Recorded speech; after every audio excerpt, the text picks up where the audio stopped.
It became a big story this morning when investors sold off stocks in anticipation of a further debt downgrade from one of the other ratings this agencies, or one of the other rating agencies. The Dow was down almost 350 points at its low. For those of you who said the S&P was crazy to downgrade the USSA because of its non-stop spending and a dysfunctional Congress, well, the staff of Standard & Poor's would like to say something. We told you so.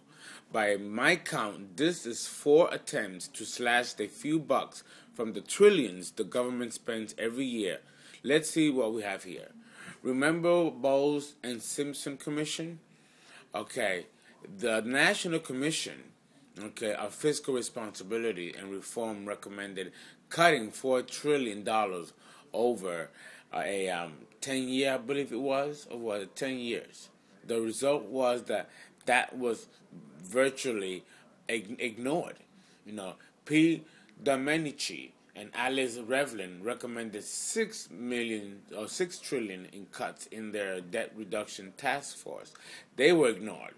Apparently, these numbers were too large for our dysfunctional Congress, so the next attempt by the Gang of Six, at that point, recommended the lowest cut of 3.5 trillion, and was ignored as well. The S&P cut the debt rating of the USSA, and now the Super Committee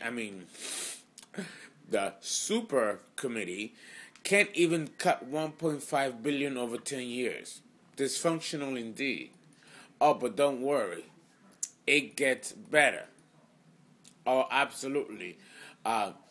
Would you like to know just how dysfunctional Congress really is? Don't worry. This time, the so-called cuts will happen anyway. There are automatic cuts built in, just in case the so-called super committee failed to meet the deadline, which it did. So the cuts are guaranteed anyway. Yeah, sure they are. Would you like to know just, again, how dysfunctional that is? It was reported that Senator John McCain and Congresswoman Maxine Waters are both working on ways to stop the automatic cuts. Dysfunctional? I think dysfunctional is an understatement.